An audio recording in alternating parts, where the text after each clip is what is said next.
Alexandre Tavares.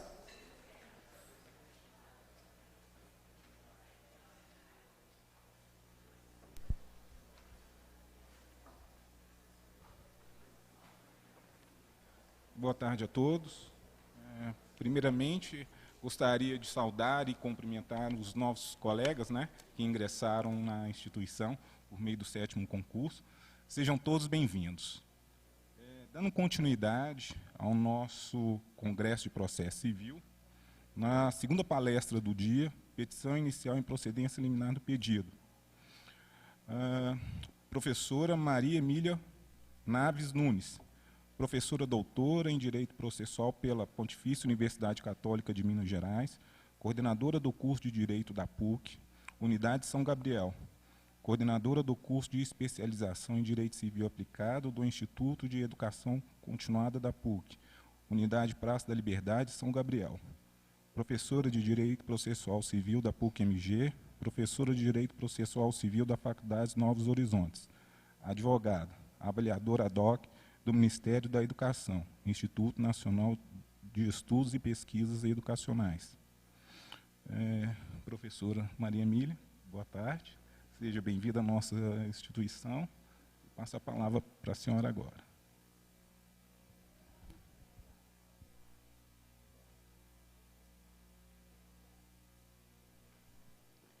Muito obrigada, doutor Alexandre, pela acolhida. Boa tarde a todos. É com grata satisfação estar aqui na Defensoria, especialmente porque tenho colegas da Defensoria que são colegas da docência e também ex-alunos, o que me deixa muito feliz. Bom, à tarde de hoje nós vamos conversar sobre essa petição inicial e a improcedência liminar do pedido. Com licença, professor, que o professor não consegue dar aula sentado.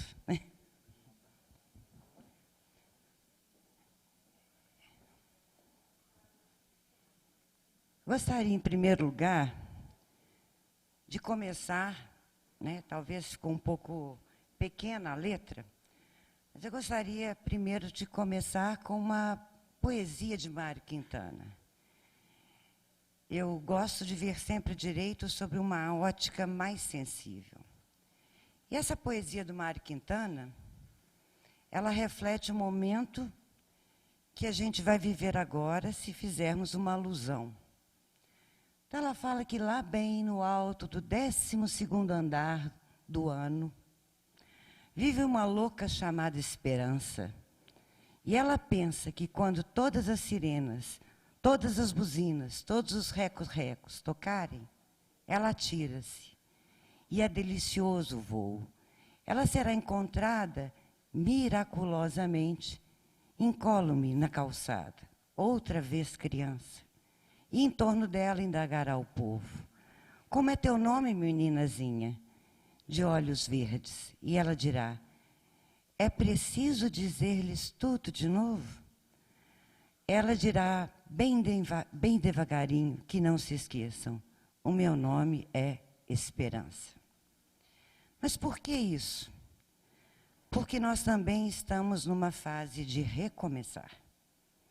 Recomeçar o novo diploma processual civil, que para alguns veio muito depressa, sem um devido amadurecimento, para outros veio até tarde, deveria ter vindo antes.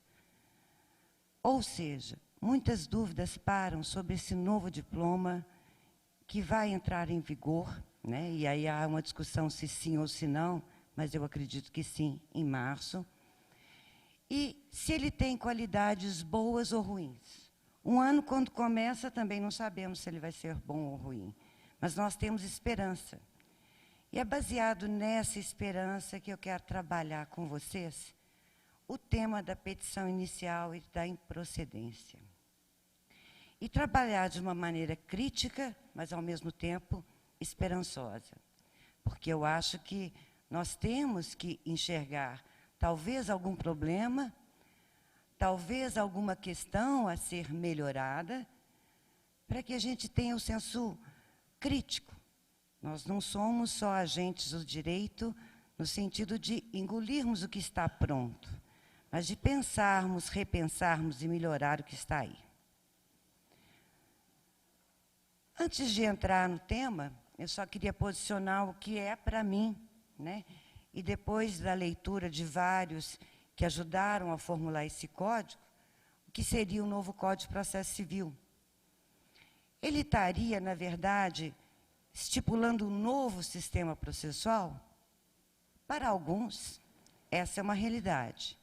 Ele estaria estipulando um novo sistema processual, baseado nos valores constitucionais. A isso eu faço aqui uma reflexão. Nunca considerei que o Código de 73, né, pudesse ser lido, senão sob a ótica constitucional. Mas achou por bem o legislador que agora esses valores constitucionais estivessem expressos. Para mim, toda e qualquer lei tem que ser vista, lida, entendida, compreendida, interpretada sob o prisma constitucional. Mas, no entanto, né, talvez aquilo que vai estar escrito nessa lei vai levar a uma aplicação dos princípios constitucionais e garantias constitucionais com mais eficácia. Não que antes eles não devessem ser aplicados. A lei máxima, ela deve ser obedecida e é parâmetro de leitura. Mas, dentro disso, estabeleceu-se que o Código vai privilegiar a conciliação, vai buscar a consolidação de decisões, terá o objetivo de oferecer uma tutela, de definir, realizar e assegurar, vai trabalhar com a cronologia, até porque se estipula que hoje a ordem de julgamento será obedecida e fiscalizada, vai trabalhar com base também na cronologia e na conciliação, buscando a celeridade, também o fazendo através da consolidação das decisões, riscando com força o formalismo e no sentido de não se admitir aquelas decisões surpresas em que o juiz lá, depois de anos no processo, extinguiu o processo sem resolução do mérito por falta de uma das condições da ação. Ele terminava com o processo, mas não resolvia a lide. Ou então, porque não se viu a tempo um vício sanável e que poderia ter sido corrigido, então, pelo formalismo exacerbado, se extinguia aquele processo. Então, nesse sentido, foi colocado que cada um dos partícipes, seja juiz, Ministério Público, vocês defensores, os advogados, até a sociedade, participem em cooperação. Então, a palavra que foi mais dita no Código foi cooperação. Bom, traçado esse sistema, aí podem dizer assim, nossa, mas a sociedade ela não participa, a não ser quando cada indivíduo ou numa ação coletiva buscam algum reparo. Não, o novo Código, vocês já devem ter tido notícia, ele também prevê a participação do amicus curiae agora em processos que estejam no primeiro grau. Então, estabelece o artigo 138 que o juiz ou o relator, considerando a relevância da matéria, a especificidade do tema objeto da demanda ou a repercussão social da controvérsia, poderá, por decisão irrecorrível, de ofício ou a requerimento das partes ou de quem pretenda manifestar-se, solicitar ou admitir a participação de pessoa natural ou jurídica,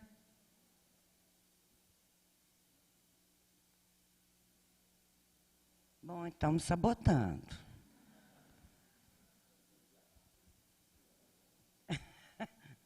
Já vão resolver. Ou seja, a figura do amicus curiae aqui tem essa ideia da sociedade sempre participar. da sociedade poder se manifestar. Esse é o sentido. Nós não sabemos ainda se, por mais bela que seja a intenção, se a gente vai conseguir que isso seja eficaz. A lei, quando ela vem cheia de boas intenções. Mas nem sempre essas intenções são aplicadas. Eu, por exemplo, fiquei muito esperançosa que no novo Código não houvesse a necessidade de vir um artigo que foi repetido. O Código de Processo Civil de 1973, ele estabelece que o juiz está impedido de julgar a causa, e o inciso 1 estabelece de que ele for parte. Eu falei assim, isso não precisava estar escrito. Ou seja, será que eu preciso escrever que o juiz não vai julgar a causa quando ele for parte? É a questão mais óbvia do mundo. Mas se está escrito, é porque, de alguma forma, a sociedade precisa que isso esteja escrito. E o novo Código voltou a ter. Então, nessa mesma sensação de esperança, tomara que o amicus curiae seja uma realidade. Quanto à conciliação, nós vamos ter a expressa previsão do conciliador e mediador. O interessante aqui é que o Código fez a distinção do que seria aquela pessoa, que seria o seu litígio possível pela conciliação, e aquela pessoa que seria possível a resolução do seu conflito pela mediação. Advogados são muito litigantes. E eu posso dizer que também foi professora do Serviço de Assistência Judiciária da PUC Minas, e vi entre os meus colegas, muitas vezes, falando assim, não, vamos propor de uma vez a causa, não vamos chamar para mediação. Normalmente, as causas de família, elas são muito melhores resolvidas quando são mediadas, né? Eu acho que amanhã vocês vão trabalhar bem sobre esse tema, e eu acho que isso precisa ganhar uma força enorme, e dependerá muito de nós. O Código, então, estabelece que, para a conciliação, seriam aquelas pessoas que ainda não tiveram algum vínculo. Quando você tiver vínculo, então, você já criou arestas no relacionamento, o seu caso seria mais fácil de solucionar pela mediação. Também estipulou a regra da confidencialidade, ou seja, aquele que for trabalhar como auxiliar da justiça, na conciliação, na mediação, não pode divulgar, não pode depor. Já são regras previstas também na lei de mediação. E já era no chamado Código de Ética proposto para a mediação. Inclusive, nós tivemos a lei da mediação agora aprovada. Tem regras procedimentais livres, né, o que seria de se considerar, porque nós não estamos ali impondo uma solução. As partes vão resolver por elas o litígio. Bom, também dentro daquela cooperação e participação e formulação de uma jurisprudência, a formulação do direito mesmo, o contraditório muda de figura, né? O contraditório, na verdade, vem a ser agora um direito de influência. E ele está estipulado tanto no artigo 7º, como o 9º, como o 10º do Código de Processo Civil.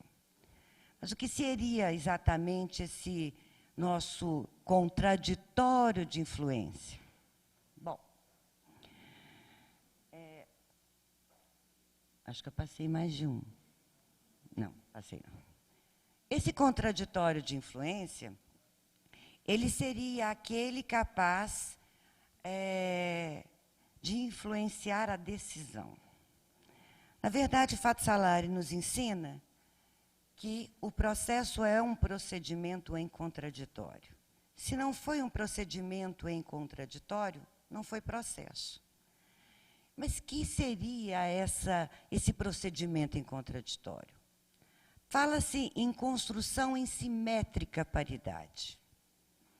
Eu costumo brincar com os meus alunos para dizer a eles que eles deveriam entender como a atuação deles enquanto advogados fará diferença na sentença. Então, eu brinco de uma forma assim, bem simples, bem banal, explicando o seguinte: suponhamos que o juiz seja um mero liquidificador e que cada parte vai colocar nesse liquidificador a sua parcela de contribuição, para que o resultado seja aquele que ela deseja. Assim como quando você faz um bolo, você vai colocando os ingredientes e o bolo só vai dar certo se os ingredientes estiverem certos. Então, nós também queremos um resultado, que será o resultado do que vai acontecer nesse nosso final de processamento, baseado naquilo que eu fiz durante o processo. E isso me dá a exata noção da minha responsabilidade. Então, eu brinco com eles assim: imagine se o autor tem na mão uma penca de banana, e se, por acaso, o réu tem à sua disposição vários litros de leite. Se aquilo ali vai sair uma papa de banana ou um suco de banana muito líquido, vai depender do que eles colocarem. Ou seja, o juiz só pode ter na sentença aquilo que foi construído no processo. E a gente perde aquela noção de Estado, juiz, pai, que nos entrega, que nos dá a solução do nosso caso. A solução é construída pelas partes. E é nesse sentido que o contraditório vai ser muito mais reforçado. Deixa de ser aquele manifestar-se sob provas, requerer provas, para que você sinta a exata consciência de que teve na sentença de sua responsabilidade. Ou seja, não é o juiz responsável pela sentença, mas a construção que as partes fizeram. Bom, podemos perceber, então, que eu tenho os vetores desse novo CPC, né? Conciliação e mediação, racionalidade das vias recursais e objetivação do processo, que é a força dos precedentes. Tudo isso aqui vai nos levar a ler cada tema do Código de Processo Civil, cada uma das etapas do Código de Processo Civil, com essa visão. Portanto, nós vamos nos lembrar de cada uma delas em cada momento. A petição inicial, eu acho difícil travar uma palestra inteira sobre petição inicial em termos de processo eletrônico. Tempos de processo eletrônico, nós vamos nos tornar, daqui a pouco, meros preenchedores de formulários. Vocês têm alguma dúvida disso? Então, é um tema árido para mim. Como é que eu vou chamar a atenção de vocês para essa petição inicial, sendo que daqui a pouco nós vamos estar só clicando? Né? Você vai clicar no nome do autor, vai ter todos os campos para você preencher. O processo eletrônico da Justiça do Trabalho hoje já está até muito mais avançado em termos de formulário do que o que trabalha a Justiça Federal e a Justiça Comum. Mas, no coração do que seria aquela petição inicial, e especialmente, mais do que o pedido, mas também o que nós chamamos de causa de pedir, nós vamos ter que compreender que essas duas coisas, que não dá para ser por formulário, e eu espero que nunca o seja. Já imaginou? Agora colocar para o formulário, você vai clicar os argumentos jurídicos. Eu espero que não chegamos a esse ponto. Acho que vocês também não acreditam que vamos chegar a esse ponto, né? Ali vai ser o esboço da sentença. Exatamente porque também exige o código que o juiz, ao fazer toda a sua fundamentação de sentença, tem que se manifestar sobre todos os argumentos que o autor colocar. Então, a nossa petição inicial, ou seja, o nosso campo da causa de pedido do pedido, tem que estar muito bem pensado, porque ele servirá de instrumento para que o juiz, na sua fundamentação, né, tenha mais força ou menos força para contra-argumentar o que nós dissermos. Então, eis a grande importância da nossa petição inicial. Nosso tema não é tão tão não importante. Ele é importante, mas nesses dois aspectos, na causa de pedir e no pedido.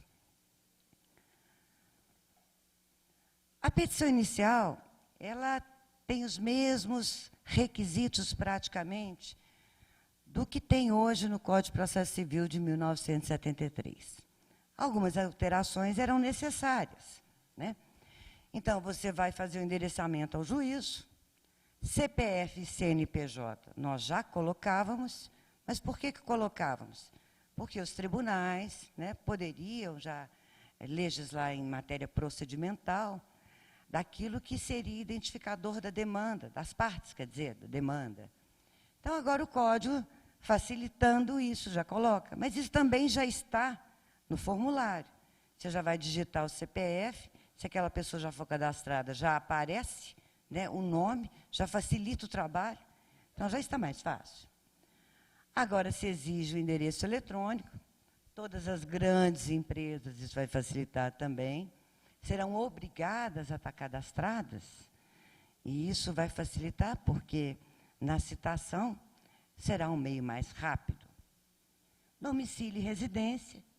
E outra também, que não estava, mas a gente já falava, que era a questão da união estável, também tendo em vista a Constituição, que a família é considerada, não só o casamento, a união estável já estava lá. Volta de novo e coloca os mesmos termos do 282 do Código 73, o fato e os fundamentos jurídicos do pedido. Isso sempre me implicou. Aliás, eu tenho que procurar um professor de português, porque eu nunca vi uma demanda que tivesse um fato só. Então, toda demanda tem mais de um fato. Mas por que fundamento sempre está no plural e fato está sempre no singular? Eu nunca soube isso. Se tiver algum professor de português aqui que me ajudar a responder. Tem, não? Mas vocês já viram demanda de um fato só? Já viram demanda, talvez, de um fundamento jurídico só?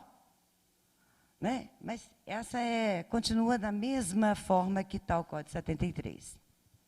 O pedido, suas especificações, que também já constava, o valor da causa, que alterou a forma de eu calcular, em alguns pontos muito pequenos, as provas que pretende produzir.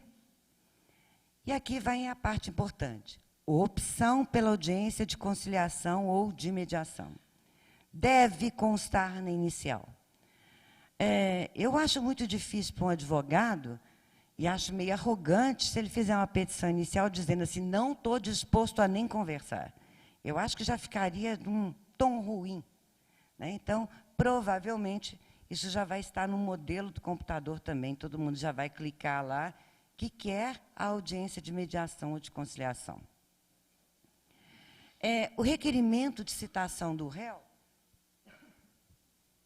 não mais será necessário. Se fosse, também seria por formulário. Entendem que o requerimento de citação do réu faz parte do impulso oficial do juiz. Ou seja, a partir do momento que o autor ingressou com a demanda, agora nós teremos, por parte do juiz, todos aqueles atos que são necessários para entregar a tutela que foi requerida. Então, nesse sentido, eu não precisaria fazer o requerimento de citação.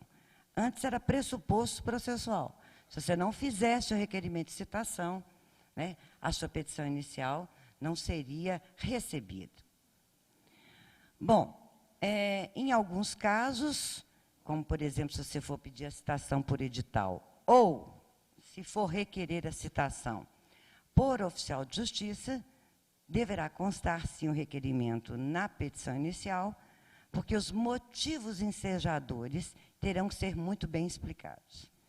Enquanto que hoje, no Código 73, eu não preciso explicar a minha opção pelo oficial de justiça, para que seja feita a citação para o oficial de justiça, eu tenho que, na petição inicial, justificar e explicar o motivo. Nossa.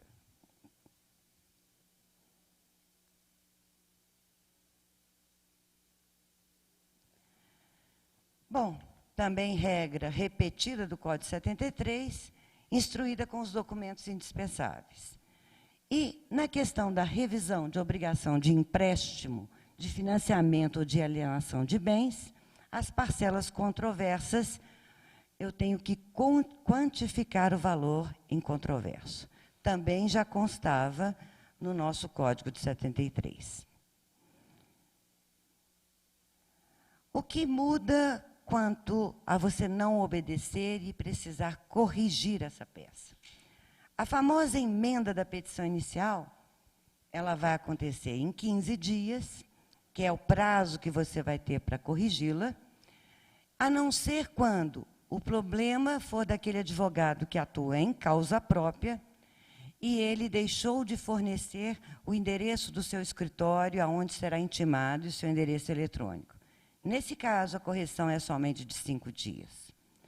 Mas o melhor daqui é que vamos ver se vai, como diz o outro, pegar a lei, é que o juiz, quando ele determinar uma emenda da inicial, ele vai ter que justificar exatamente o que está faltando. Então, aquele mero despacho, emenda inicial, que às vezes a gente ficava pensando assim, o que está faltando, pelo amor de Deus? Eu não estou entendendo o que está faltando. O que esse juiz está pedindo? Eu não sei o que ele está pedindo.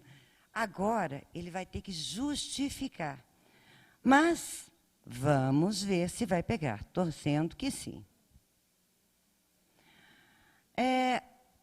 Os motivos que ele pode indeferir a inicial, e voltando àquela questão de que logo ele tem que sempre tentar corrigir, são as questões formais, né? A inépcia, quando não atendido o artigo 106, não atender determinação da emenda, ou 321, se ele não cumprir a diligência. Ou seja, o que será a inépcia? É a mesma inépcia de 73? É a mesma. Só saiu uma questão que já não é mais condição da ação. A possibilidade jurídica do pedido, hoje, ela, pela teoria da asserção, já se entendia que ela fazia parte do mérito. Então, ela não faria parte de uma falta de condições da ação. Então, ela sai daquele parágrafo único, que é totalmente repetido nesse novo código, e a inépcia se trata de ou não ter fatos, ou os fatos e fundamentos não estarem interligados, ou o fato e fundamento não estarem interligados com o pedido, ou a incompatibilidade. Ou seja, todos aqueles motivos que nós já conhecemos vão gerar essa inépcia. Sai também do indeferimento da inicial, e nós vamos ver que ele vai ser colocado em outro lugar, é a decadência, porque ali não deveria estar.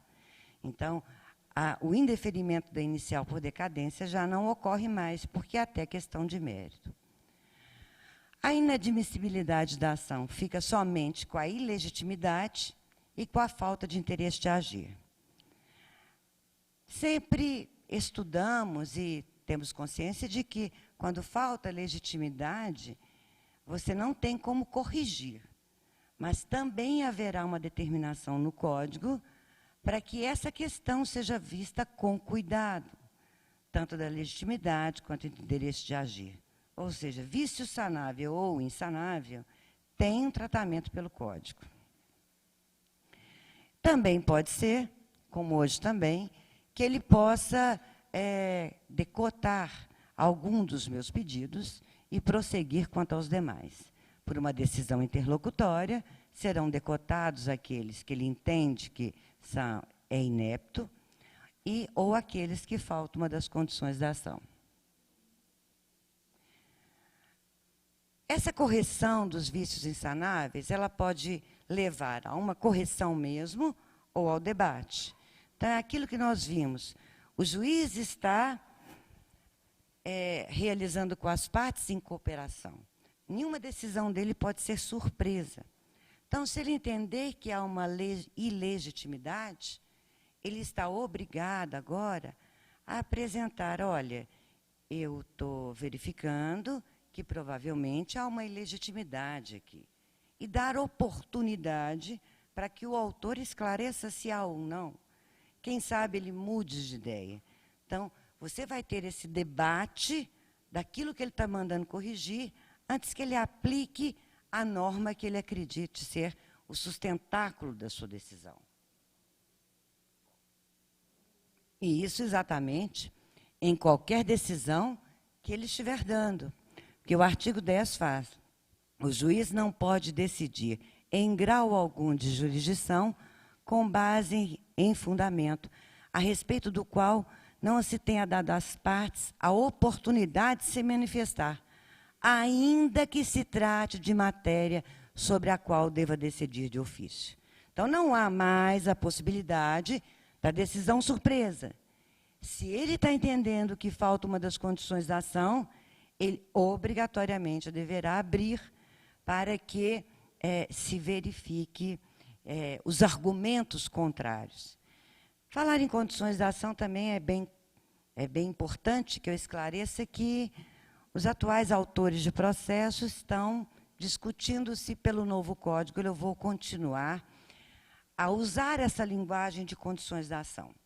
Isso porque veio da teoria eclética de Lieberman, que estava muito presente no Código 73. Então, alguns dizem que nós não vamos mais chamar de condições da ação.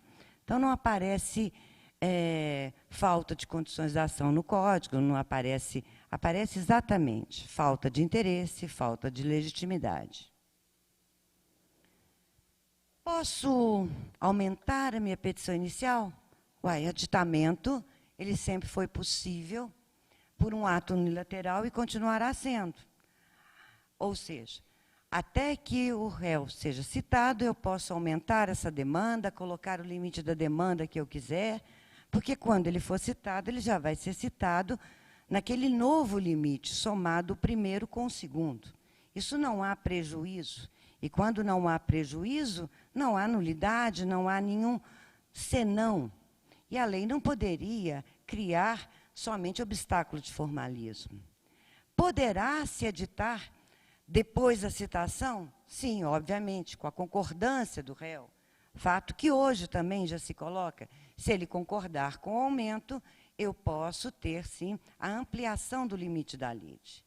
Mas há um momento que eu não posso mais aditar, nem que o réu concorde. E é o mesmo momento que eu tenho no Código 73. Trata-se de você não retroagir às fases processuais. Ou seja, posso aditar com a concordância do réu até o saneamento. Porque no saneamento o juiz vai limpar todas aquelas impurezas do processo para que ele possa chegar na sentença. E o que significa limpar, sanear o processo? Definir quais são os fatos importantes da demanda, quais os fatos que não têm nenhuma relação com a causa, quais os fatos que já estão provados por aquela fala do autor e do réu. Então, nesse sentido, aquilo que não faz nenhuma valia nos atos processuais decotados. Então, nesse sentido, se o juiz já fez esse trabalho, se eu colocar um novo pedido, colocar novos fatos, ele vai ter que ver em relação a esse pedido, aos novos fatos, a questão das provas, a questão da aptidão daqueles fatos em relação àquele pedido que eu faço para ver se não são ineptos, então ele vai ter que retroagir. O Código também segue a mesma coisa, não posso deixar retroagir.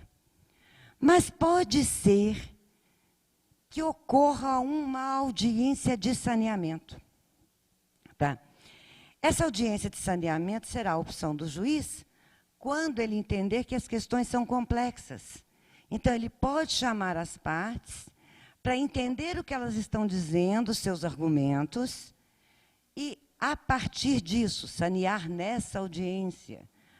Ou seja, deferir ali as provas. Então, pode acontecer uma audiência de saneamento. Aquilo que hoje está no 331 e não acontece, pode acontecer se ele assim o quiser. Parênteses. Se já não acontece hoje, quando está previsto, eu acho mais difícil ainda que ele chame para essa questão. Vocês concordam ou não? O 331, na época que ele veio, que é o 331 do CPC, ele veio no seguinte sentido: vamos fazer um saneamento em contraditório, vamos dar às partes a oportunidade, ali, naquele momento, de estabelecer qual fato está provado, e elas saberem exatamente como que a demanda está sendo dirigida. Que beleza seria esse saneamento. Mas eu desconheço, a não ser raras exceções em que tive notícia, saneamento que não seja somente assim, especifiquem as partes as provas que desejam produzir. E o 331 veio na reforma no final dos anos 90. E eu me lembro que, em 2000 e pouco, estudando sobre isso, havia um artigo do professor Cândido Rangel Dinamarco, que ele dizia assim: qualquer saneamento proferido fora da audiência preliminar será eivado de nulidade. Pegou? Não pegou. Nunca foi eivado de nulidade. E a maioria, né, das forças produziu uma alteração no Código de 73 quanto a 331, que a primeira foi assim: se por acaso o direito não admitir transação, não haverá audiência do 331. Primeiro engano, porque toda causa que seja de direito indisponível ou não tem que fazer o saneamento. Por que não em contraditório? Depois houve uma mudança ainda pior, né? A meu ver, vocês me desculpem se eu estiver sendo muito agressiva nisso.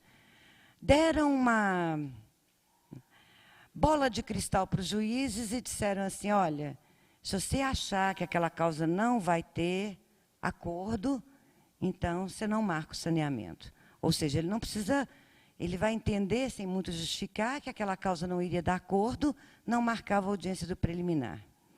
E a audiência preliminar, ela deixou tanto esse caráter técnico que não havia uma só vara no fórum, quase, que você perguntasse assim: já teve audiência preliminar nesse processo? Que alguém soubesse o que você está falando. Porque ela ficou taxativamente e horrorosamente conhecida como audiência de conciliação. E da qual não tiveram uma boa vontade, a não ser para as centrais de conciliação. Mas na hora da audiência não dá tempo, é muito difícil e nós vamos deixando de lado. Então, a audiência de conciliação, ela não foi levada a sério. Tomara que hoje, nesse central de conciliação, que vai ser desenvolvida, né, de uma outra forma, nós estaremos aproveitando esse momento. Bom, se a causa apresentar complexidade em matéria de fato ou de direito, o juiz deverá designar a audiência. Ele deverá designar se ele entender que há aí, né, a complexidade. Porque eu não posso dizer que ele está obrigado, apesar do verbo deverá.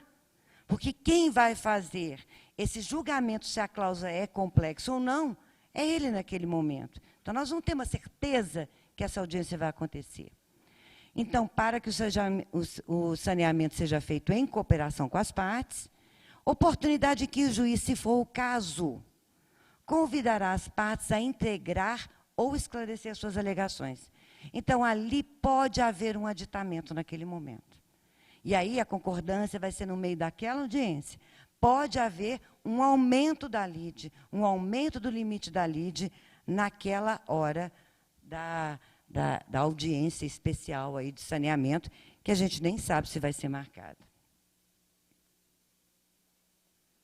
Bom, além da petição inicial, que nós estamos acostumados a fazer, podem ocorrer duas que serão incompletas, que são a petição inicial da tutela antecipada antecedente ou a petição inicial da tutela cautelar antecedente. Então, com o nosso sincretismo processual, quando agora a gente coloca que eu devo dar tudo num só processo, o processo cautelar já estava deixando de existir, já estava morrendo de inanição há muito tempo. E o fim, a morte dele, vem agora com o novo Código de Processo Civil. Não há mais o nosso processo cautelar. Mas a medida cautelar, ela está presente. Apesar dos juristas que compõem a orientação para esse código, né, terem desenvolvido um trabalho ao longo do tempo, discutindo, essa ideia antecedente da cautelar também já era uma ideia que o professor Atos Guzmão já falava, que não deveria existir o processo cautelar, mas simplesmente uma petição que depois poderia ser completada. Então, o novo código vem nesse sentido. Se você tiver urgência, você pode fazer uma petição inicial incompleta, porque você só tem aqueles dados da urgência. Se for para uma tutela que será satisfativa, né, de imediato, a tutela antecipada, como a gente conhece. E se for para apenas uma tutela preservativa, fará uma petição inicial também nos moldes daquela que a gente faz no processo cautelar. Nos mesmos moldes. Qual que é a diferença? A diferença é que esta petição inicial vai ser completada pela próxima que você vai fazer. Então, você não vai abrir outros autos, mas vai completar aquela petição inicial. Bom, no caso da petição inicial de tutela antecipada, você pode limitar-se a falar do risco, né? Então, a pessoa que vai ter aí, precisa de fazer uma cirurgia de qualquer jeito, o plano não quer pagar, você não tem ainda todos os dados, dá para fazer uma petição simples, rápida, para que aquela pessoa tenha atendido pelo juiz o seu pedido de urgência. Obviamente que você vai ter que completá-la depois. Então, diz o inciso 1 do artigo 303, que o autor deverá aditar a petição inicial com a complementação de sua argumentação, a juntada de novos documentos e a confirmação do pedido final em 15 dias ou em outro prazo que o juiz determinar. Ele pode estabelecer um prazo bem maior, dependendo da complexidade de documentos que você tenha que entregar. Então, ficará ao arbítrio do juiz. Mas o que é mais importante? Quando você fizer essa petição inicial, que ela é incompleta, você está obrigado, segundo o parágrafo 5º, a dizer que aquela petição sua não está completa, que você ainda vem com uma nova para colocar exatamente qual é o seu pedido final. Ou seja, eu tenho que expressamente dizer que vou me valer do benefício de fazer uma petição inicial ainda incompleta. Senão, depois, você vem naquela questão de aditamento do pedido, citação do réu, e aí você tem que ter a concordância dele. Tá? Bom, se eu não fizer o aditamento, depois que eu obtive aquela tutela antecipada de urgência, o meu processo será extinto sem resolução do mérito.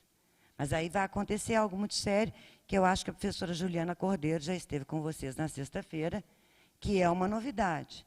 Vai acontecer a estabilidade da tutela antecipada. Isso ela trabalhou com vocês na sexta-feira. Foi sexta, né, que vocês tiveram Então, isso vai gerar que você vai ter uma medida.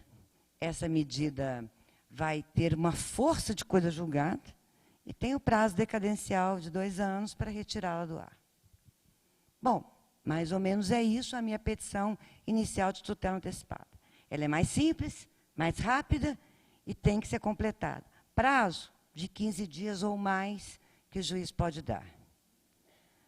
A de tutela cautelar antecedente também é uma exposição sumária e ela reflete muito aquilo que a gente fazia no processo cautelar. Reflete tanto que mesmo aquela indenização que você tinha no processo cautelar está repetida agora no Código. Ou seja, se você causou algum prejuízo e você não fez a ação principal hoje e causou um prejuízo em alguém, que era o réu, que ele teve sobre si uma medida cautelar deferida, você terá que indenizá-lo. Aliás, eu sempre falei que o processo cautelar ele tinha novidades muito boas. Inclusive, o cumprimento de sentença já estava lá, porque ele sempre fazia liquidação nos próprios autos. Né? ele sempre trabalhou de forma mais sincrética do que qualquer outro. Então, nesse sentido, eu vou poder ter aqui expressamente a questão da fungibilidade. Se eu pedir cautela e o juiz entender que é tutela antecipada, ele vai poder me dar por fungibilidade. Então, diz o parágrafo único, caso entenda que o pedido se refere ao caput, tem natureza antecipada, o juiz, então, vai voltar ao artigo anterior e deferir tudo quanto aquilo está lá na tutela antecipada. Eu vou ter que fazer o meu pedido, meu prazo de fazer o aditamento é de 15 dias ou mais. Então, a fungibilidade só não está expressamente colocada às avessas. Ou seja, se eu pedir tutela antecipada, ele entendia cautelar, porque o poder geral de cautela, pelo princípio da cooperação, já é visto como algo tranquilo de se realizar. Bom, efetivada a tutela cautelar, o pedido principal terá que ser formulado no prazo de 30 dias. Diferença nenhuma do processo cautelar. Você também tem 30 dias. Será apresentada nos mesmos autos, né, deduzido a tutela cautelar, e não depende de novas custas processuais, nem a tutela antecipada, pedida de maneira antecedente, você precisa complementar custas. Tá? O pedido principal pode ser formulado conjuntamente com o pedido de tutela cautelar, e a causa de pedir poderá ser aditada no momento da formulação do pedido principal. Ou seja, é um aditamento da inicial que acontece e que pode ser feito daí a 30 dias, não uma nova petição. Então, a noção hoje de aditamento ela é maior. Como a gente conhece, é uma pequena parte que você esqueceu ou que você quer acrescer. Agora, pode ser que o seu aditamento seja uma peça bem maior, com uma causa de pedir, fatos e argumentos muito mais consistentes do que um simples aditamento. Então, quando falarmos processualmente em aditamento, é um termo que tomou uma conotação muito maior. Pedido certo e determinado também era uma coisa que tinha no Código 73. Só que agora se referiu a isso e usava-se uma locução alternativa, pedido certo ou determinado. Agora isso vem disposto em 2 artigos e está, o pedido deve ser certo no 322. No 324, o pedido deve ser determinado. Exatamente quanto ao pedido certo, aparece no parágrafo 2º, que a gente sempre entendeu que é aquele que deve ser expresso, para que não haja dúvida, escrito. Aparece o parágrafo 2º, que diz o seguinte: a interpretação do pedido considerará o conjunto da postulação e observará o princípio da boa-fé. Exatamente o que está no Código Civil, no artigo 112. Nas declarações de vontade, se atenderá mais à intenção nelas consubstanciada do que o sentido literal de linguagem. Foi a conclusão feita pelos Fórum Permanente de Processualistas. Aqui eu tenho um certo medo quando fala em observar o conjunto da postulação. Até porque, como agentes de direito que somos, temos que estar capacitados para realizarmos pedidos corretos, sem que o juiz tenha que ajudar interpretando. E eu acho perigoso quando você fala nessa integração e usa a boa-fé. Ou seja, quis se dizer isso. Eu tenho medo do caminho que possa tomar esse parágrafo 2º. Com relação à determinação, ainda se continua dizendo que é possível pedido genérico. Mudou quais os pedidos genéricos? Não. As mesmas questões. Nas ações universais, quando o dano ainda acontece, ou quando depender de algo que deva ser realizado pelo réu. Então, não houve alteração praticamente nenhuma, a não ser a de deixar mais firme colocado que certo não é igual a determinado. Porque o outro código deixava uma certa dúvida no ar quando falava pedido certo ou determinado. Apesar de ser de ligação, levava a essa conclusão errônea. E o determinado ficou quantificado e qualificado. Também não se tem novidade, como eu li lá no início, que eu tenho que colocar o valor controverso. Ou seja, se eu estou discutindo parcelas, eu devo falar qual é a parcela que é controversa. A única novidade é que se falava em revisão de obrigação decorrente de empréstimo, de financiamento, e agora se acrescentou de alienação de bens. Então, esse foi o acréscimo da nova lei. Eu agora também tenho que colocar quando se for um contrato de compra e venda. Antes você só tinha empréstimo ou financiamento. O pedido continua tendo aqueles pedidos implícitos de prestações sucessivas, ainda acrescentamos aqueles de honorários advocatícios, e também o pedido alternativo pela natureza da obrigação, não há alteração alguma. O nosso velho pedido sucessivo, que eu brincava muito com os meus alunos assim, pedido sucessivo é pedido que filho faz. Filho sempre assusta o pai com uma coisa grande para depois pedir um pequeno, né? É verdade ou não? Quem é pai e mãe aqui sabe disso. Filho sempre pede uma coisa grande para você falar assim, não, então deixa só aquilo. Né? Deixa eu comprar 4 calças jeans. Você falava assim, não estou podendo agora. Então só uma, né? Ele passou de 4 para 1, que gracinha. Né? E pai e mãe é tudo bobo assim. Pediu menos, aí você dá mais. Né? Aí você dá. Ele tornou-se, né, com uma linguagem mais adequada, pedido subsidiário. E também se transformou agora numa acumulação subsidiária, que a ordem, o juiz vai ter que obedecer à ordem que o autor coloca. Então, existe aquilo que mais de um pedido em ordem subsidiária, a fim de que o juiz conheça do posterior, se não puder acolher o anterior, mas há mais do que isso. É lícito formular mais de um pedido alternativamente para que o juiz acolha um deles. Então, é uma cumulação subsidiária. E aí você vai colocar a ordem que entenda, deixando de ter aquela possibilidade que eu tinha somente de 2. Então, eu fazia um pedido maior, anulo o contrato ou anulo a cláusula tal. Então, agora eu posso ter uma acumulação maior do que isso, né, mais de um pedido, mais de 2 pedidos para fazer.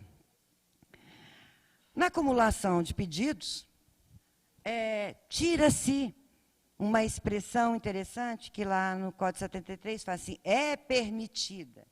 Aí o Código Novo vai corrigir. É lícita, não é permitida, é lícita, pode ser. Correção de linguagem que está perfeita. Bom, lícito e permitido, para mim, ali daria no mesmo, mas ficou uma linguagem mais técnica.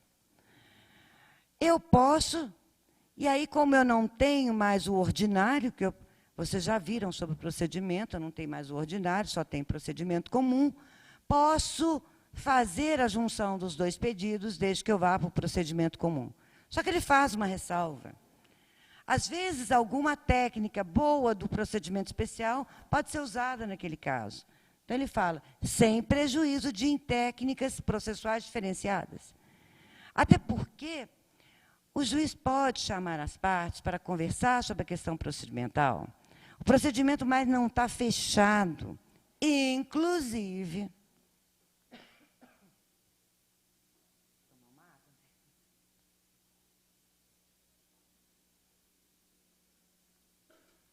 não está fechado, que ainda pode ser objeto de negócio processual. Significa isso, o autor e réu podem estabelecer quais vão ser as provas, fazerem eles ali um acordo de procedimento e o juiz homologar. Podem fazer um acordo de calendário. Em tal dia vai ser essa prova, em tal dia vai ser a audiência, obviamente, que com o juiz, né, homologando aquelas questões. Esse calendário tem que ser com o juiz, que ele preside aqueles atos processuais. Então, ele tem que também dizer. Então, eles podem fazer calendário. Então, o juiz pode sentar com eles para resolver procedimento. O procedimento hoje não está mais fechado. Então, aquelas regras estão colocadas, mas podem ser alteradas. Né? Nada hoje mais vai do formalismo, que a gente riscou na segunda lâmina que a gente trabalhou. Então, hoje, eu não tenho formalismo nem procedimental. Pode ser alterado. Tá? E não se aplica essa regra para o pedido subsidiário na questão da incompatibilidade. O subsidiário ele pode ser um contrário ao outro. Então, eu não aplico a regra aí da acumulação. É uma acumulação subsidiária diferente. Ela não tem que seguir a regra da compatibilidade do pedido, porque apenas um deles, segundo a ordem que o autor colocou, é que vai ser deferido. Aqui saiu do lugar algum que não tem nada a ver.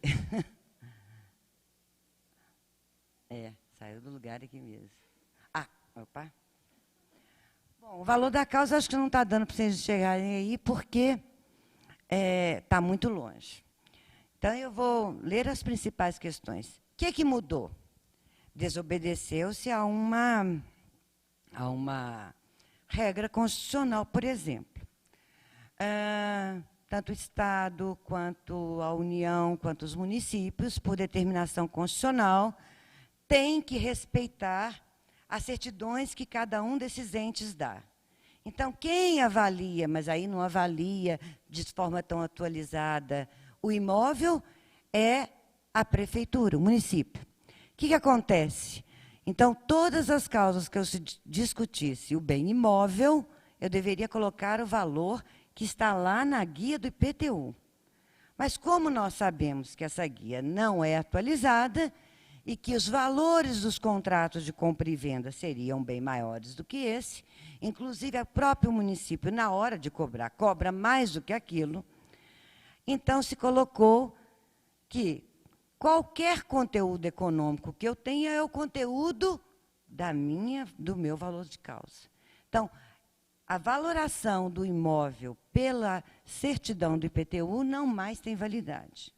Se eu pudesse resumir todo esse aqui para vocês, eu continuo no mesmo jeito que eu tenho hoje no 259, 260.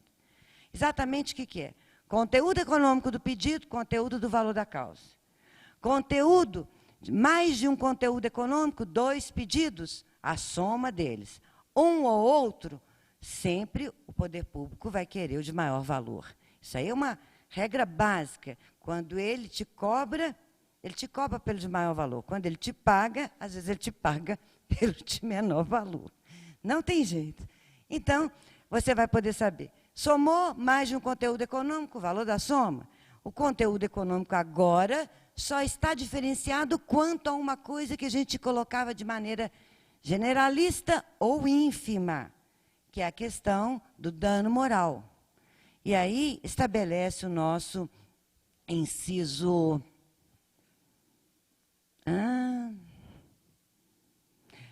Quinto, na ação indenizatória, inclusive é fundada em dano moral, o valor pretendido. Então, muita gente colocava R$100 de valor da causa e pedia lá um valor astronômico, mesmo sabendo que o juiz é que vai estabelecer qual é o conteúdo daquela indenização. E aí ficou uma discussão muito grande entre os tribunais. Mas se você não colocar um valor que você pretende, você não está fazendo um pedido determinado. Até que hoje já está mais ou menos pacificado, que você coloca, que espera que seja fixado em R$50 mil. Você já tem um valor mais ou menos compatível pela jurisprudência que tem sido dada, qual é o valor daquele dano moral. Então, esse valor do dano moral pretendido será o valor da causa agora. No resto, nós voltamos a uma regrinha que eu sempre ensinei aos meus alunos. Vem a lei, sai lei, você pode saber o seguinte. Toda vez que tiver prestação sucessiva, você vai usar uma regrinha matemática. Menos que 12 é igual a soma. Mais que 12 é igual a 12. Gostaram? Deu para entender? É uma regra mais fácil. Venha que lei que for. Venha a lei de locação, venha a lei de alimentos. Qualquer lei que trate prestação sucessiva, menos que 12 é igual a soma. Mais que 12 é igual a 12. Então, o Código restabelece essa mesma postura. Vai falar que se for mais que 12, vai ser só o cômputo de um ano. O Código sempre trabalha com esse cômputo de um ano para fazer. Quem foi meu aluno lembra de colocar essa regrinha no quadro. Não é, Camila?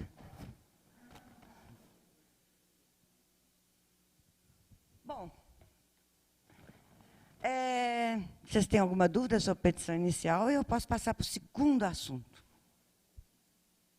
Tem muita diferença, não tem? Do que vocês já fazem normalmente. Daqui a pouco, menos ainda, porque vocês vão estar preenchendo o formulário cada vez mais. É o que eu falo, o que vai ter que ser trabalhado é a causa de pedir. Apesar de ver tanta petição inicial por aí repetida, mas o STJ já falou que não é plágio copiar a petição inicial. Eu achei que era, mas o STJ falou que não é plágio. Então, em relação à petição inicial, né, o cuidado na construção da causa de pedir é o mais importante, e dos pedidos. Sempre o foi, sempre o será. Bom, em assim sendo, eu vou passar um pouquinho agora para o nosso segundo assunto. E o nosso segundo assunto, tem alguma dúvida, gente, que eu esqueci de perguntar? Acho que vocês estão aí trocando alguma ideia. Pode ser que... Algum comentário? Não? Bom, a improcedência liminar do pedido, ela veio nessa onda aí. Ó. Que onda é essa? Um processo demora mais ou menos 10 anos. É tempo demais. Tempo demais para qualquer justiça. Isso até que, em determinados momentos, até é bom. Escritórios de advocacia cobram, em média, um salário e meio de manutenção de causa. Você pensar que isso é um bom dinheiro para ir entrando devagar, né, vai lembrar que eles inventaram, que você não queria que terminasse. Que criaram famílias com aquele inventário que foi deixando tocar. Mas não é o nosso objetivo. Eu tenho 10 anos e para ir para mais, a continuar do jeito que está. Por que para ir para mais? A crise só tende a aumentar, porque o judiciário hoje só dá conta de julgar 30% do que entra. O que significa que 70% a cada ano vai se acumulando. Então, com o tempo, nós vamos chegar a uma situação que não tem mais saída, se a gente não fizer alguma coisa. Né? Um dos exemplos disso, de fazer alguma coisa, vem com a Constituição de 88 e com o STJ. Mas apenas deslocou o que estava no STF para o STJ, continuou grande número. Não resolveu. Bom, se eu tenho um número grande de causas e eu tenho um problema com os tribunais, a improcedência liminar do pedido ela está em foco nisso. O que ela vai tratar? Ela vai tratar de você ter um respeito entre os juízes de primeiro grau e aqueles juízes que estão nos tribunais. É uma nova releitura, e uma leitura bem diferente do que foi o 285A, que a OAB propôs a ação de inconstitucionalidade, que até hoje nem foi julgada, mas ela tem o sentido de cortar a cabeça da demanda de imediato. Cortar a cabeça da demanda no seu nascedouro. Né? Então, ele vai dizer o seguinte, aquelas decisões de tribunais vão ter valia, vão ter que ser atendidas. Da seguinte forma, as súmulas do STF e do STJ, os acórdãos proferidos em julgamentos de recursos repetitivos, o entendimento firmado em resoluções de demandas repetitivas ou de assunção de competência, também foi tema já tratado por vocês, não foi? Assunção de competência e demandas repetidas. E também o enunciado de súmula do Tribunal de Justiça sobre o direito local.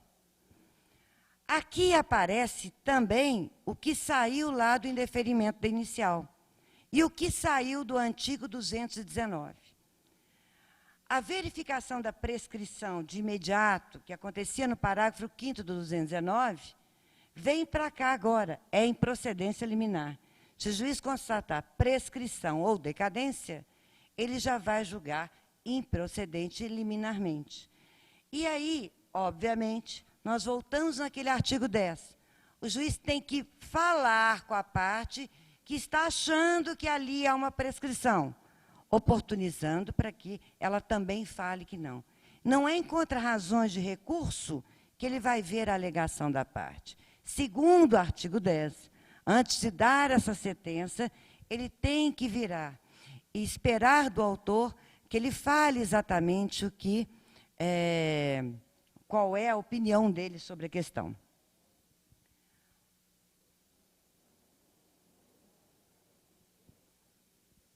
Nós vamos voltar nesse slide daqui a pouco, mas vamos para frente. Bom, como é que eles estão querendo fazer com esses tribunais? Toda decisão do juiz vai ser considerada não fundamentada se ele não enfrentar todos os argumentos deduzidos. Com isso, a gente tem a exata noção do que a gente falava lá no início.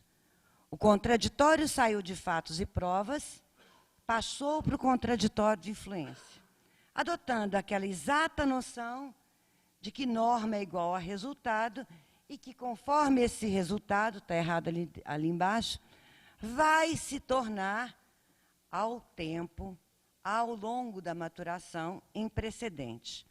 Ou, de uma vez, se aquela causa for levada para a resolução de demandas repetitivas, ou aquele precedente formado já corta o início desse processo. Exatamente quando a gente fala de reconstrução, e eu brincava com aquele exemplo infantil com você sobre o liquidificador, essa reconstrução é para você chegar ao direito. Lei nenhuma é direito, o legislador não tem esse domínio, a doutrina não é direito, e só as cortes não é direito. Só o conjunto dessas três coisas que será o direito. Que direito é interpretação, é você conseguir chegar ao que é justo, né? E o que é justo não é muito fácil. Por exemplo, nós temos 19.655 juízes, nós temos 6.053 defensores públicos, aqui não constando somente os estaduais, todos. 12.022 membros do Ministério Público. Agora, pasmem vocês, 838.976 advogados. É um número grande demais, não é? É muito grande. Mas até que eu fiquei mais horrorizada ainda com outro dado, gente. Sabe quantos cursos de direito nós temos no Brasil? Vocês têm ideia? Alguém tem? Ninguém? 1.300. Você falou quanto? Acertou? Joga na Mega Sena. 1.300. Agora eu vou te dar outra pergunta. Senhora defensora, por favor, me dê o contraditório, vamos construir comigo a palestra. Vou te fazer uma outra pergunta. Se eu pegar todos os outros países do mundo, só tiro o Brasil, quantos cursos de direito você acha que tem? Mais ou menos. Dá um chute. 50? Acabou, ué. Ah, já acertou uma. Tá certo, tá certo, tá certo. Alguém quer dar um palpite aí para acertar? 500? Não, 1.100. Então, só no Brasil eu tenho 1.300, no resto do mundo 1.100. Sabe, todos os países da Europa, Estados Unidos, todo mundo, gente. Todo mundo junto. Se você contar nesses 858 mil aqui, eu vou deixar vocês mais horrorizados. E por isso o processo vai virar preenchedor de formulário demais da conta. Eu tenho 1 milhão de graduandos. 1 milhão de graduandos. E eu tenho represado, sem passar no exame da ordem, 3 milhões. E já tem 858 mil. Esse número é brincadeira. Dá para assustar, não dá? Eu acho que, especialmente vocês da carreira da defensoria, têm muito a ajudar Porque vocês devem, nesse sentido de cooperação, tem muita gente para vocês ajudar do outro lado. E muitos mesmos. Porque vocês não vão brigar só com a defensoria. Vocês vão brigar com outros advogados, que nem sempre vão estar preparados como os doutores. E o número é grande demais. Né? É grande demais. Bom, aí você vira e fala assim, vou ficar, então, pensando que a solução do processo é eu decidir pelos tribunais para aplicar aqui para baixo. Ótimo, é isso mesmo. Mas eu tenho um problema. Os tribunais não têm uma legitimidade de 100% democrática. Porque eles não são eleitos. Isso aí, ó, Ada Pellegrini já nos dizia lá atrás. Falta um requisito político no Poder Judiciário. Ele não é eleito. Então, ele tem um déficit democrático. Ele tem que provar mais do que nunca para o cidadão de que ele está ao lado do cidadão. Também tem o seguinte, para você ter, que eu não acho que é common law, tá, gente? Eu não adoto essa história de common law, não é common law. Mas para você adotar precedente, você tem que adotar uma seguinte questão. É racionalidade e previsibilidade. Hoje, se você for atender um cliente enquanto advogado, você vai virar para ele e falar assim, olha, no primeiro grau, se cair na vara tal, nós vamos perder. Se cair na turma tal, vai acontecer isso. Você não tem nenhuma possibilidade de fazer uma verificação da demanda mais ou menos previsível. Você vai falar assim, olha, se cair, o STJ, por exemplo, no mesmo dia já conseguiu definir uma matéria de duas formas diferentes, no mesmo dia, na mesma turma. Ou seja, você fala, não dá para entender. Né? E também fica complicado democraticamente entender, por exemplo, quando o STJ coloca assim, o juiz pode se manifestar de ofício sobre todas as cláusulas abusivas. Agora, me explique, exceto nos contratos bancários? Mas é bom demais isso, não é? Exceto, não tem explicação.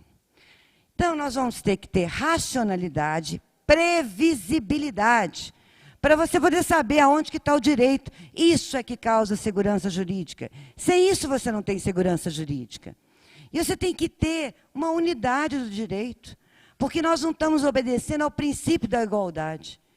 O que eu estou defendendo é que precedente é importante para ter uma igualdade, porque senão fulano consegue e ciclano não consegue, porque ele deu azar de não cair em determinada turma. Isso também não é justo. Quando você falar em processo, democracia e justiça, qual que é o valor fundamental? Igualdade. E eu não vou ter igualdade se eu não tiver um precedente, algo que foi amadurecido. Assim espero, mas não será bem assim. Quando você fala que a decisão do juiz é uma decisão, segundo o que eu vendo lá atrás, falava assim, o juiz apenas declara a lei. Alguém acredita nisso mais? Nem a doutrina. Ninguém acredita que o juiz apenas declara a lei. Na verdade, a decisão que ele faz é uma decisão criativa. Ele interpreta a lei, ele integra a lei, que a lei por si só não vale nada. A lei tem que ser interpretada, integrada. E se ele, então, tem uma decisão criativa, eu tenho que cercar de algum jeito. Senão eu vou ter aqueles 12 mil juízes, cada um julgando da sua cabeça. E diz um velho ditado, que cabeça de juiz e bunda de neném, você nunca sabe o que vem. Com todo respeito ao juiz. E, ó, brincando assim mesmo, sabendo que meu pai é juiz, tá, gente? Era juiz, né? Ele não está mais aqui. É na brincadeira, ou seja, não posso ter algo que respeite a igualdade na medida em que você está sujeito à cabeça de cada um. É até porque o 285A não podia continuar. O juiz falava assim, não, para mim aqui, eu vou copiar e colar a minha sentença. Né? Vou fazer Ctrl+C e Ctrl+V, que eu não vou mudar de ideia. É óbvio que o 285A não funcionou porque aumentou o número de recursos. Se a vontade, então, ela é criativa, eu preciso trazer isso para a democracia, para respeitar o princípio da igualdade. É um respeito ao cidadão. Então, as cortes superiores vêm para isso. Mas aí tem um problema. E vocês vão me desculpar a sinceridade das minhas palavras. Nem o STF, com um número menor de ministros, nem o STJ, nem o TJ Minas Gerais, não aplicam nem proporcionalidade, nem teoria de precedente. Você vira e fala assim, aplica? Você está doida? Está lá, o STF já fez turma vinculante, está tudo lá. Está não, gente. Quando você fala em tribunais superiores para discutir a vida de todos nós, como seria, numa previsibilidade, numa racionalidade, você tem que pensar em discussão. E qualquer desses tribunais, como é feita a discussão? Cada um deles chega na sua sessão com um voto pronto, previamente pronto. Leva-se essa sessão, cada um lê, né? E pronto. Isso não é deliberação. Para você chegar a usar a proporcionalidade, você tem que primeiro deliberar todos os prós, todos os contras, para chegar numa racionalidade. E aí eu chegar, olha, esse tribunal entende desse jeito. Quando uma inconstitucionalidade é levada a cabo pelo STF, um ministro é por causa disso, outro é por causa daquilo, não há, como no tribunal alemão, algo que você para, discuta, e aí sai um voto. Como pensa o STJ? Não sei, não tem nem ideia. Um monte de coisa ele pensa. Mas não tem um pensamento da corte para seguir o precedente. Isso não tem no STJ, não tem no STF, não tem no TJ. Tomara que venhamos a ter. Vamos tentar, então, que nas nossas argumentações, aquelas que nós fizermos na causa de pedir, que usarmos como bandeira, a gente busque para ver se eles falaram nas sentenças, depois nos tribunais. Quem sabe é o nosso trabalho que vai ajudar a mudar isso. Isso aqui que eu estou falando também enquanto advogada. Nós temos que mudar isso. Só interessa aos grandes empresários que eu tenha um sistema jurídico sem previsibilidade, que vai à maré de quem for julgar, de como for a história, de como for o pacto de influências, né? Que não vamos ser inocentes para dizer que não há, eu chamo de embargos auriculares, né? Aquilo que transforma a decisão. Então, você, quando quer igualdade, e eu sei que vocês a querem, eu estou passando minha hora? Não. Com muita força, acreditam na democracia, precisamos escrever sobre isso, ensinar sobre isso, para dizer que não é essa forma de julgamento. Mas, até então, e já que eu tenho tantos processos, e a cada ano 70%, eu tenho que adotar aquela regra que é da improcedência liminar, que é exatamente você obedecer às súmulas do STF, do STJ, como forma obrigatória dos juízes obedecerem, em tese, a uma Câmara que deliberou sobre a questão, que pensou, amadureceu e falou, é assim. Há uma Câmara que, em hipótese, não levou o voto pronto, não discutiu. Então, nós vamos pensar, não. Foi algo que eu falo, o STJ pensa desse jeito, o STF pensa desse jeito. Ninguém aqui pode dizer como o STF pensa e como o STJ pensa. Em uma ou outra matéria, a gente pode falar isso. Então, por isso que quando a gente for levar em conta para fazer a tese da superação, vai ser difícil. Vai ser muito complicado. Bom, a improcedência ela está vinculada a essa força vetor da unidade de julgamento, do princípio da igualdade. O que eu quero dizer a vocês? que o Código estaria mais à frente do que estamos preparados. Que eu espero que a gente lute para que ele tenha sucesso. Não há outro jeito. Então, quando você usa desses mecanismos de abortar um grande número de causas, como você faz nas demandas repetitivas, o juiz agora não julga, sobe, julga-se aquela. Vamos esperar, vamos escrever sobre isso, vamos ensinar.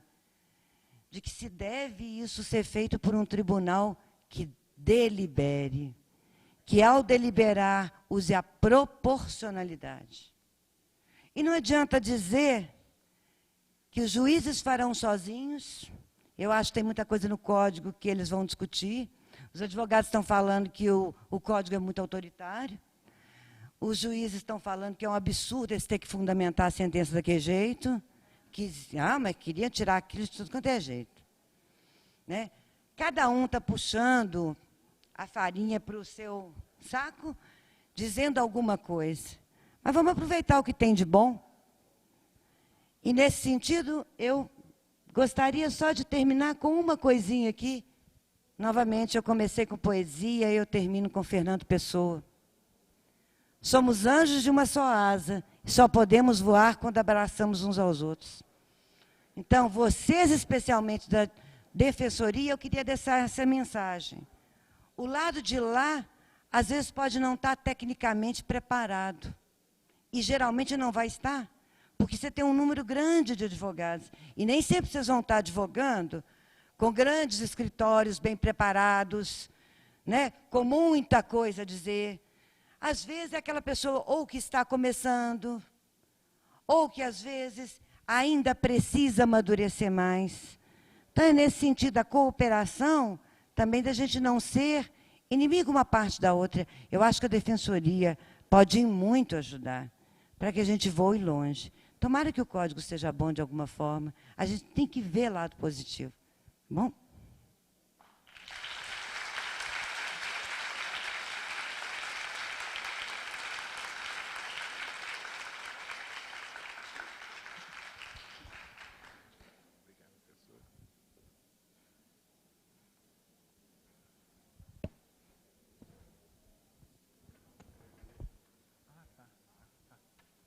Professora Maria Emília.